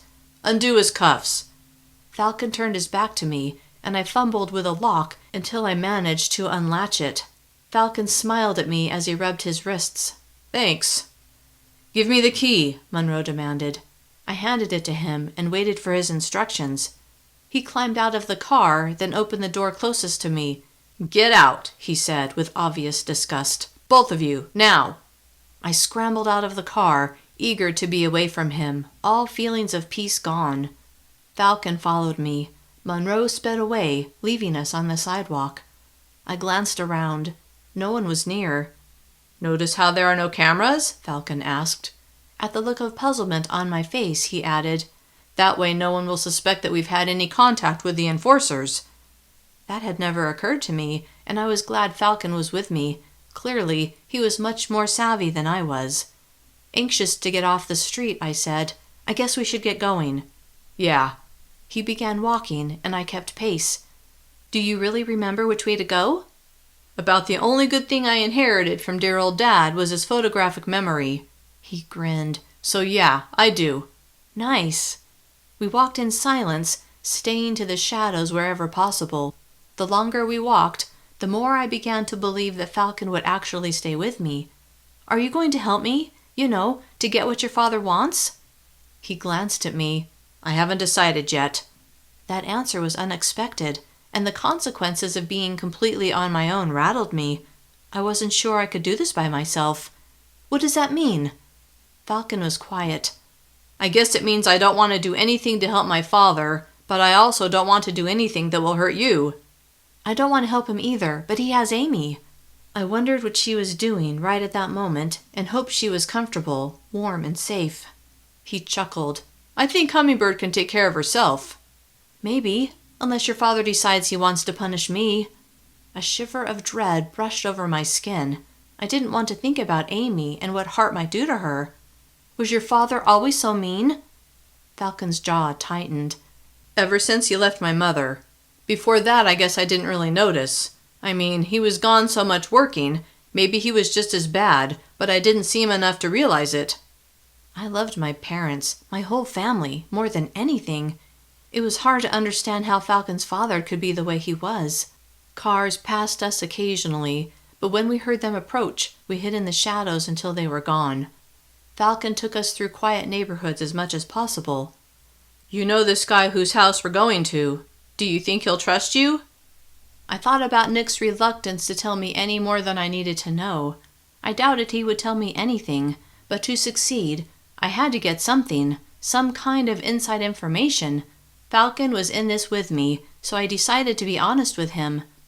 Nick's not exactly the trusting type. Might not be quite as simple as my father thought it would be. I shook my head. No. I guess you didn't give him any hint of that. He turned to me with a smile as we passed beneath a street lamp. Am I right? I laughed. Yes, I wasn't exactly in a position to tell him no anyway, so why give him doubts? Good call. A gust of wind blasted my face, and my hood slid off of my head. I grabbed the fabric to pull it around my cheeks to hide my face. Hey! A man's voice shouted from behind us. Hey, stop! Startled, we looked behind us. A bright flash, like from a camera, broke through the darkness. What are you doing? Falcon asked as he approached the man. The man grinned. Nothing you need to worry about. Then the man turned and ran toward a row of houses. Alarm slammed through me. Do you think he recognized me? I think he took our picture, so he'll know it's you soon enough. Silently cursing the bad timing of my hood coming off at the exact moment we'd walked underneath a street lamp, my heart thumped in my chest. And when I remembered the reward that Hart had announced for information leading to my capture, I knew I had more than enforcers to worry about. We need to get out of here, Falcon. Yeah, Falcon said, his voice tense. I agree. Not wanting to call attention to ourselves, we increased our pace without breaking into a run. Does your photographic memory recall any good hiding places from that map? I tried to laugh, but it sounded brittle and forced. Not really. We just need to get to Nick's house. The intensity in Falcon's voice had increased, which sent my alarm up a notch. Eager to get as far away from the man who'd taken our picture as possible, we turned at the next corner. The wail of sirens broke the silence. Chapter 38. Which way are they coming? I asked. I can't tell. Where should we go? Desperate for instructions about what to do, I pulled on Falcon's arm. His gaze darted in all directions. There, he whispered urgently, pointing to 3 teenage boys playing basketball in a nearby driveway. What? I don't want to go over there. They'll recognize me for sure. Maybe, maybe not. But if we act like we're with them, the enforcers might not notice us. The scream of the sirens grew louder. Okay. Falcon headed toward the boys, but I trailed behind, trying to prevent them from having a clear view of my face.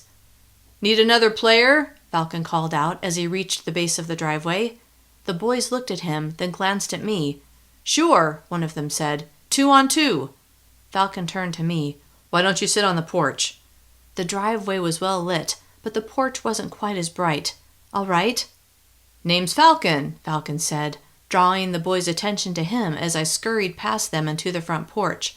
I pulled my hood tighter around my face as I sat in one of the chairs, then stared at my lap, terrified to look in the boys' direction. The sound of the enforcer's siren was loud, but it sounded like it was 1 street over, the same street where the man had taken our picture. The basketball thumped against the concrete driveway, then I heard a swish as someone made a basket. Oh, one of the boys called out. 2 points. Laughter followed, a sharp contrast to the jackhammer beating of my heart.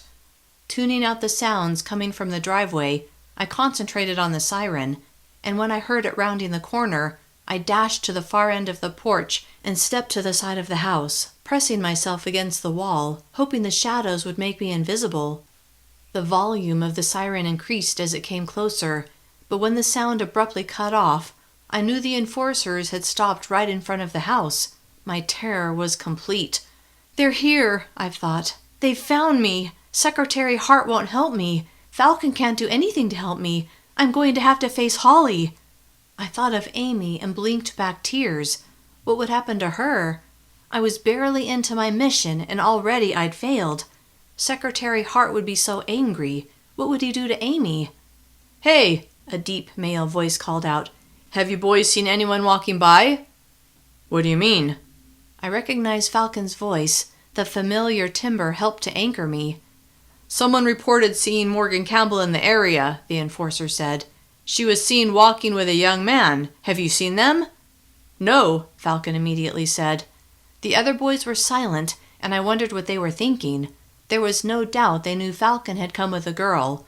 I held my breath as I waited for them to rat us out. "What about you?" the enforcer asked. "Me?" a boy said. No, I don't think so." "If you see them, call it in immediately. Got it?" "Yeah, okay," another boy said. A car door slammed, then the enforcers pulled away. Hiding in the shadows, I watched the enforcer's vehicle slowly drive down the street. They didn't turn us in, I thought. My relief was so overwhelming, my knees buckled and I slid to the grass. "Raven?" I heard Falcon call from the porch. "Where are you?" "Over here," I whispered, but knew he couldn't hear me. Though the enforcers had left, the boys were still in question. Why hadn't they turned me in?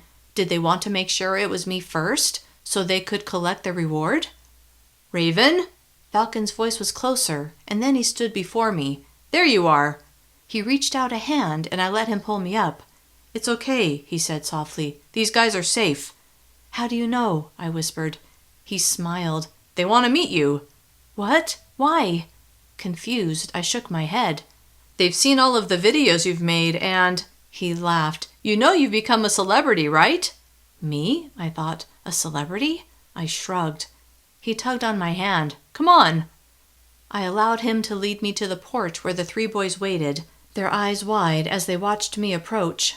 They didn't seem threatening, but I was still wary. "Are you really her?" one of them asked as he scrutinized my face. I nodded. "This is so awesome," another one said. Their genuine enthusiasm helped to calm me, and my terror began seeping away. "What are you doing in our neighborhood?" I looked to Falcon. He glanced at me before speaking. "Just passing through." "That's cool," one of the boys said. "Hey, do you want to come inside? My parents won't be back for a while." "Raven?" Falcon asked. All eyes swiveled in my direction. I could use a short break. Plus, I figured it would give the enforcers time to scour, then leave the area. Okay. The five of us went into the living room, and one of the boys immediately closed the blinds. It was warm in the house, so I pulled off my hood. I felt everyone's eyes on me, and my face heated with the unwanted attention. They had all kinds of questions, and I answered them the best I could. They told me that many of the kids at their school were beginning to agree with me that things needed a change. I was thrilled to hear that, although I wasn't sure how much it would help me if the enforcers were to capture me. After an hour, Falcon stood. "We should probably get going. Thanks for your hospitality." I stood as well. "Yeah, thank you." "Any time," one of the boys said. "You probably shouldn't tell anyone we were here," Falcon said. "We know." A few minutes later, Falcon and I were back on the street. We walked steadily for half an hour before either of us spoke. "We should probably make sure our stories are straight," Falcon said. "You know, what we tell Nick about how we know each other." "Yes, right. Enough truth to make it believable without divulging information that would be dangerous to us." "Exactly." We discussed our backstory, making sure we were both on the same page. Then I thought about the close call we'd had earlier. I was so scared when those enforcers stopped at the house. I tried to push down the memory of abject fear that had ripped through me. Falcon laughed. "Yeah, when one of them got out of their car and came toward us, I had no idea what was going to happen, and when he asked us about seeing you and me, I got really worried." I have to admit, I was surprised those guys didn't turn us in. "After the enforcer left, they asked me if it was really you, and when I hesitated, that's when they told me they'd watched all of your videos and that they wanted to meet you." I wonder what it was about the videos that got their attention and made them want to be on my side. Falcon was quiet. "I can tell you what I noticed." I glanced at him. Okay, what? He smiled as he stared at the ground, then he met my eyes. It was that part at the very end of the first video, you know, where you looked at yourself in the mirror and said how sorry you were that you hadn't been stronger. I remembered that part. It had touched me too. After what had just happened to you, Falcon said, his voice tight, and then you felt bad? I mean, come on. Only a hardened soldier could have withstood that torture, Raven. Regret flooded me. Regret that the girl he admired wasn't even me. Regret that I could never live up to the expectations he'd built. Raven? He asked, his voice soft. At least that name was mine. DM had never been Raven. Yeah? Are you okay? Stop right there, a deep voice growled in the dark. Chapter 39. I froze, my gaze shooting to the man who stood 10 feet away. He wore a pair of jeans and a leather jacket, not the typical enforcer uniform. Who are you? He asked. What are you doing here? It was then that I recognized where we were. Nick's house stood right in front of us. I need to talk to Nick. When the man shone a flashlight on my face, practically blinding me, I threw my right arm up to block the glare. I know who you are, the man said. Then the beam of his flashlight swung to Falcon's face. I don't know you. Can I talk to Nick? I asked. He turned partially away from us and murmured into a small device. Then after a brief pause, he turned back to us. You can go to the door, he said to me. Then he flicked his flashlight beam over Falcon. You wait here. I turned to Falcon. It's fine, Raven. Just come back for me. When I studied his face, warmth swept over me. If Nick wouldn't let Falcon come inside, then I wouldn't stay either. I nodded, yes. Then I turned and walked to the front door. Before I had a chance to knock, the door swung inward, and I came face to face with Josh Mills, the enforcer who'd encouraged Nick to turn Amy over to Holly. Where's Nick? I asked, forcing my expression to remain neutral. I need to check you for a wire before you can see him. A wire? He scowled. Yeah, to make sure you're not transmitting to our enemies. I held back a tremor. If he knew my reason for coming, he would happily hand me over to Holly himself. I tried to act insulted at the very idea. After what they did to me, you really think I would help them? My voice dripped with contempt. Are you stupid or just crazy? I sounded so sincere, I almost convinced myself. He stared at me. Stand still. I did as he commanded, and he took a device out of his pocket and slowly swept it over my front and back. A green light blinked repeatedly. Then he put the device back in his pocket. You're clear. He opened the door wider and let me pass. Of course I am, I spat at him. Where's Nick? In his office. He's waiting for you. I ignored Mills and walked toward Nick's office, glad I knew my way around. As I walked down the hall, I missed Amy intensely. If only she were there with me, then Hart wouldn't have anything to hold over me. I have to admit, Morgan, Nick said from behind his desk when I crossed the threshold into his office. I wasn't certain I would see you again. A smile curved his mouth as he came around the desk. But I'm glad you made it back. He pulled me into a hug, and I was surprised at how secure I felt in his embrace. Then I remembered that I was there to betray him, and shame and guilt flooded me. It's good to see you too, I managed to murmur. He released me and looked me up and down. You look like you survived okay on your own. His smile grew. I'm proud of you. I'm sure it wasn't easy. He glanced behind me, and his smile faded. Where's Amy? His eyes met mine. Is she okay? Here's where the lying begins, I thought, and already I'm finding it hard to do. The excuse that Hart had given me filled my mind, and I forced myself to utter the words. I found a safe place for her to stay while I came back to help you fight. Ah, I see. He went back to his desk chair. Not a bad idea. Keep her out of danger. He smiled. I only wished she really was out of danger. We could have sent her back to your family in the safe house, though. I know. My men said you have someone else with you, a boy. Nick's eyes narrowed. Who is he? Why did you bring him here? His jaw clenched. You must realize how unhappy I am that you would bring a stranger here to my home to show him where I live." "Oh, Nick," I thought, "the head of the enforcers knows exactly where you live. It's not a secret." Instead, I said, "He helped me. If it wasn't for him, I would have been captured." "What's his name? Where did you meet him?" I recalled the story Falcon and I had discussed on our walk to Nick's. "His name is Falcon. Amy and I met him on Saturday night after we talked with a reporter." I gazed at Nick. "Did you see the interview I did with her?" His stern expression vanished. "Yes, I was impressed. You did a wonderful job, Morgan." I'd gotten so used to being called Raven over the last few days that hearing my real name felt somehow foreign. Regardless, Nick's praise meant a lot to me. "Thanks." "Tell me more about this Falcon. How did you meet him?" After the interview, Amy and I were basically wandering the streets, not sure where to go, when Falcon came upon us. He recognized me and offered to help us. "Why would he do that?" I wondered the same thing, and I was skeptical, but he told me how much he hates the enforcers, and since Amy and I had no other options, we decided to trust him. I told Nick how Falcon had taken us to an abandoned building where we'd spent the night. I didn't mention how his friends had been there. Then, how he'd convinced us to hide in his room. He lives with his brother, who's hardly around, so it felt safe there. Nick nodded, his attention riveted to me, probably looking for any holes or flaws that would make Falcon's intentions collapse under scrutiny. "Why not just stay there? Why come back here at all?" I shook my head.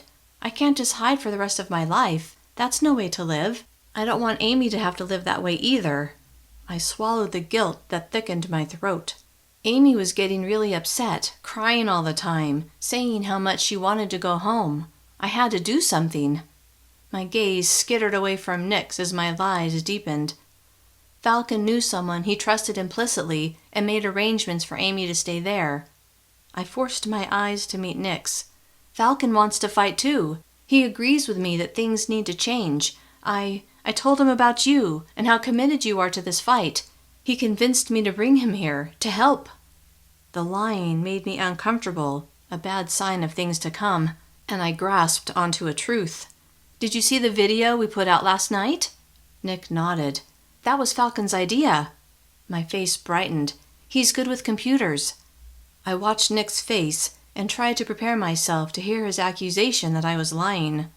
"You've done well, Morgan," he said instead. Then he stood. "Why don't you rest in your room while I have a chat with this Falcon?" A tentative smile lifted my lips. He believed me. I nodded, then stood. "He's a good person." I laughed. "Don't be too hard on him." Nick smiled back, but made no such promise. I left his office, heading straight to the room I'd shared with Amy. After closing the door behind me, I sank onto the bed, exhausted by all that had happened that day. As much as I wanted to shower then go to bed, I was anxious about how Falcon's interview with Nick would go. Would our stories gel? Would Nick believe him? Or would Falcon confess our real plans, getting us both kicked out? Rigid with worry, I sat on the bed and waited. When a knock sounded on the door a while later, a small cry burst from my mouth. Then I hurried to the door to find Nick and Falcon standing in the hallway. Chapter 40. One look at their faces, and I could tell their conversation had gone well. "I just wanted to let you know that Falcon will be staying in the room across from yours, Morgan." Nick smiled. "If you wouldn't mind, please show him around, and then make yourselves at home." I thought about Scott, one of Nick's men, the one who had tried to help Amy and me after the fiasco on Saturday. "Is Scott okay? Amy and I saw him get captured." Grimness replaced the open smile on Nick's face. "I haven't heard from him." Nick placed a hand on my shoulder. "It's nothing short of a miracle that you and Amy weren't captured too." A shiver of dread cascaded over me. Yeah. What he didn't know was that we had been captured, not by regular enforcers, but by Secretary Hart, the head enforcer. Nick took his hand from my shoulder and glanced at Falcon before looking at me. "I'll be in my office if you need anything." "Thank you for letting us be here, Nick." My words were heartfelt, which only intensified the shame I felt at knowing I was planning on betraying him. "Yes," Falcon said. I truly appreciate it, sir." Nick nodded, then strode away. My eyes met Falcon's and he grinned. I was just as happy we'd passed the first test. I just wasn't eager to go beyond that, not if it meant helping Secretary Hart. "So," I said, "let me give you the tour." "Okay." I showed him around, and a short time later we ended up in the living room where we sat on the couch. "What should we do now?" Falcon asked in a quiet voice. I knew what he was asking. What should we do to begin our mission? "You've decided to help me?" He sighed. "I just want to get this over with." I did too, but I wasn't in a hurry to betray Nick. "I don't know," I said. "I guess I can talk to Nick and see what's going on." The rest of the evening, Nick was busy, so it wasn't until the next day after breakfast that I had a chance to talk to him alone. "How's your friend settling in?" Nick asked as I sat across from him in his office. Falcon was in his room, waiting for me to finish my meeting with Nick. "Just fine." I chewed on the inside of my lip as I tried to decide how to get some information. "I was wondering what's been happening since Saturday. You said you were using me and the news conference as a distraction. Were you able to complete whatever it was you wanted to do?" I smiled, trying to show that I was just curious. "I'm sorry things went south on you so quickly," he said. Then he smiled. "To answer your question, yes, I was able to do what I'd planned." "That's good at least," and I meant it. Even though I was being forced to tell Secretary Hart what Nick was up to, at least Nick was getting the things done that he wanted to. "Now that that's over with, will you tell me what you were doing?" Nick laughed. "You're persistent, Morgan. I'll give you that." He pursed his lips. "You'll find out some of it soon enough, so I suppose I can tell you the pertinent parts." Pleased that he was going to tell me, I waited for him to share his secrets. "You remember how Morgan said that the power bars were laced with drugs? Drugs that control behavior, as well as drugs that make the power bars addictive?" Remembering the snippet of video where DM said she'd collected samples of the power bars, I nodded. "Recently, I'd heard rumors that the government was gearing up to sell them on the open market. They want to replace the power bars that are available now, the ones you're familiar with these new ones." Drug-laced power bars? For everyone? The idea horrified me. "If the public learns about this," Nick said, "I believe that will be the tipping point." He smiled. "On Saturday, I was after proof." This changed everything. How could I possibly help Secretary Hart when he was surely involved in such a deceitful and menacing plan? To use hidden drugs to control the entire population? That was much worse than abusing people in fat centers, which was bad enough. But everyone? I couldn't help with that, which was exactly what I would be doing if I told Hart that Nick knew about his plan and was trying to stop it. What would happen if I told Hart that Nick was onto him? I pondered the question, but it didn't take long to come up with an answer. He would stop him, that's what. And if Hart stopped Nick, then the power bars would be released to the public, and everyone would start eating them before they knew what was really in them. And then everyone would be easier to control. My mouth fell open as a new realization hit me. Everyone included my own family, my little brothers, everyone. It would be a disaster. "Did you get what you needed?" My voice was soft as the atrocity of this new development settled over me. Nick smiled grimly. "Yes." "Sir?" a voice called from the doorway. I turned to see Paul, the man who'd been in charge on Saturday. Nick looked up. "What is it?" Paul glanced at me, then focused on Nick. "Sir, we have a situation." Nick smiled at me. "We'll talk about this later." "Okay." I stood and left the room, then walked toward Falcon's bedroom in a daze.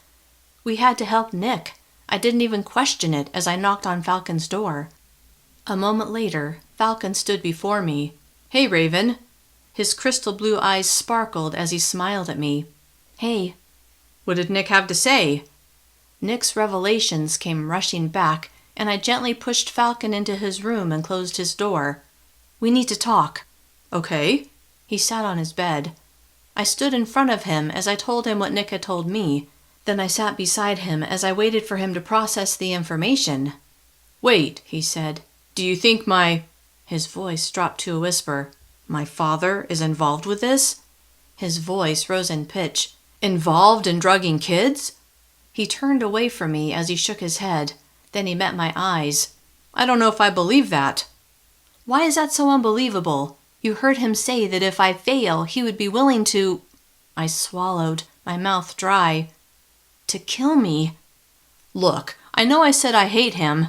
He stared at his lap, and I kind of do. His gaze came back to my face. But he is my father. Falcon laughed, the sound strained. The more I think about it, the more I think he was just saying that to scare me.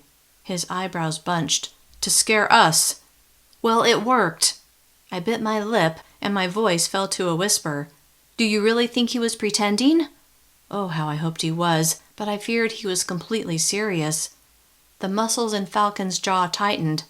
To be honest, Raven, I'm not sure. What are we going to do if he finds out that Nick is onto him? Falcon leapt to his feet and faced me. You're assuming he's involved. Maybe I can find out. I can ask Nick. Falcon nodded, a spark of hope in his eyes. Yeah, do that. Regardless, Falcon, we can't tell your father that Nick knows about the power bars. A knock on the door interrupted our conversation. Falcon opened the door to find Nick standing in the hall, clearly upset. I'd like to talk to both of you in my office. His eyes went from Falcon's face to mine. Right now. Chapter 41. Falcon and I sat across from Nick. Did he know why we'd come to his house? Was that the situation Paul had come to talk to him about? But how would he know? My heart pounded as I prepared myself for the accusations that were true. Nick stared at us, his eyes going between us. Then he stopped on Falcon. What is your relationship to Secretary Russell Hart? I gasped, which drew Nick's attention to me. He narrowed his eyes, like he knew I was hiding something. Then he focused on Falcon. Falcon looked at me, but I had no idea what to say. His gaze swung back to Nick. He's my father. Nick's eyes burned with fury as he turned his attention to me, and his voice became deceptively soft. Were you aware of this, Morgan? My mind careened wildly from one story to another as I thought, no, I had no idea. Or, yes, and Secretary Hart is an evil, evil man. But I said neither. Morgan? Nick said. His eyes narrowed. My shoulders slumped. I had to tell the truth, all of it. Not at first, I said. Nick's mouth tightened into a scowl. When did you find out? And why did you bring him? He pointed to Falcon. Here. The hurt and disappointment on Nick's face did me in, and I burst into tears. I had to do it. My words came out between sobs. He has Amy. What? Taking several deep breaths to get myself under control, I gathered my thoughts, and then I told him everything. How I'd met Falcon, how I'd discovered that Falcon's father was Secretary Hart, how Hart had discovered Amy and me hiding in the closet just the day before, and how I'd made a deal with Hart for the sake of protecting Amy, not to mention keeping myself out of Holly's hands. It's not Falcon's fault, I said. He wasn't even there when I agreed to betray you. As I recalled sitting with Secretary Hart in Falcon's apartment, my voice began to shake. I didn't see any other choice. He's the head of the enforcers. He'd caught me. What was I supposed to do? I implored him with my eyes. I couldn't let him send me to Holly. I'm not like her, Nick. You said it yourself. My gaze fell to my lap. I'm not strong like her. I knew Nick understood I meant duplicate Morgan. Would you excuse us, Falcon? Nick said. Yeah, sure. Nick escorted him to the hallway, then called out to Paul, who arrived in seconds. Keep an eye on him. Yes, sir. Then, Nick and I were alone in his office, the door closed.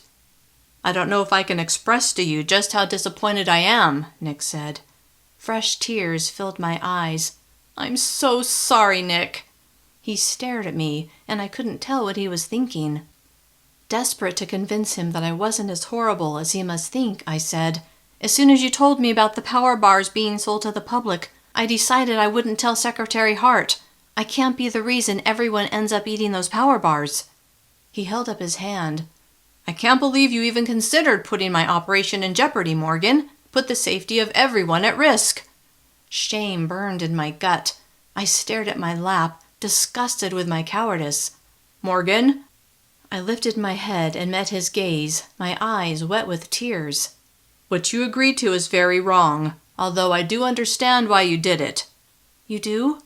Maybe he didn't hate me as much as I was beginning to hate myself. He frowned, then he nodded. But that doesn't make it okay. She never would have done it, would she? I asked. He leaned forward and rested his arms on top of the desk. Look, you and I both know that you're not her. Nevertheless, in the short time I've known you, I've come to believe that you are very much like her. A gentle smile lifted his lips. You just haven't been tested to the extent that she was. It felt so good to talk to someone, the only person alive, who knew the truth about me. This secret gave us a kind of bond that I hadn't recognized before.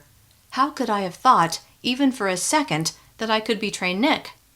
Peace and calm settled over me, and I was glad I told him the truth. Do you really think I could be like her? Brave and strong? He nodded. Yes. Ashamed at what I'd agreed to do, and wanting to make amends, I knew what I had to do.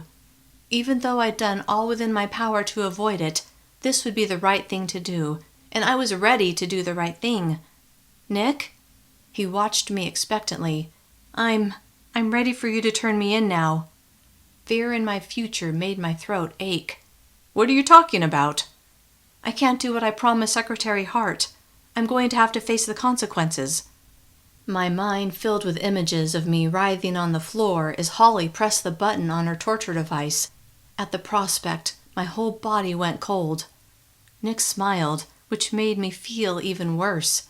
He was happy that I was going to suffer now, but that was okay. I deserved it. See what I mean? He said. You are brave. I was glad he thought so. Knowing he believed in my bravery might make my punishment easier to bear. I smiled sadly, then nodded. What about Falcon? What are you going to do to him? What do you think I should do? This wasn't his fault. He only wanted to help me. I thought about the way I'd practically demanded that Hart send Falcon with me. It was my idea that he come here. But he agreed. He didn't have to do that. He could have refused. Nick smiled grimly. Then again, I suppose he would want to help his father. My head swung from side to side.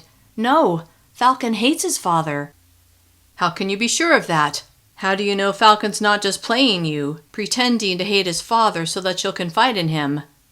I didn't like the idea that Falcon had lied to me, but I didn't believe he had. I just know. I shook my head. It doesn't matter now anyway. I mean, since I'll be leaving. Leaving? Nick asked. Where are you going? Confused, I stared at him. His mouth turned down in a frown. Morgan, do you really think I would voluntarily turn you over to the enforcers? Relieved beyond belief, I smiled as tears sprang into my eyes. Then a thought occurred to me which wiped the smile off of my face and made the tears thicker. What about Secretary Hart? He'll know I'm not keeping up my end of the deal, and he has Amy. How will he know that? Are you going to tell him? I held very still as my tears slowed. What are you saying? I'm saying we can use your deal to our advantage. A warm smile curved his mouth. All is not lost, Morgan. Fresh hope blossomed inside me like a bright yellow flower on a sunny day, and I wanted to throw my arms around him. Then I remembered the other part of the deal Hart had made with me, the part I'd liked. If I did what he asked, he would announce that Enforcer Hansen's death was an accident. Then he would call off the search for me, and I would be able to be with my family and live in peace. That would never happen now. Everything was lost. What's wrong, Morgan? I told him, then waited for him to nod in agreement. Instead, he smiled. Don't lose hope. Perhaps when people see the corruption at the top, and when they realize it was you who saved them from being drugged, they'll rally around you. Do you really think that could happen? I mean, they think I killed an enforcer. I don't know what the future holds. All I know is that we have to expose those at the top to show what they're really up to. Did that boy, Billy, Did he say anything to you about killing Enforcer Hansen? Maybe if I knew what had actually happened, I could defend myself against the accusations. Nick shook his head. No, he didn't say a word. He looked thoughtful. But why would he? I mean, what if he'd failed in his attempt to cross over into that other world? If he was involved in Hansen's death, it would have been unwise to admit it, even to me. Yeah, I guess that makes sense. Then I remembered Falcon's doubt that his father was involved with the drug-laced power bars. Does Secretary Hart know about the power bars? The ones that are filled with drugs? Falcon doesn't think his father would allow something like that to happen. Nick stared at me. Morgan, it was Hart's idea. This has been Dare to Prevail Part 3, Parallel World, Book 5. Written and narrated by Christine Kersey. Copyright 2014 by Christine Kersey. The other Morgan story concludes in Dare to Prevail Part 4.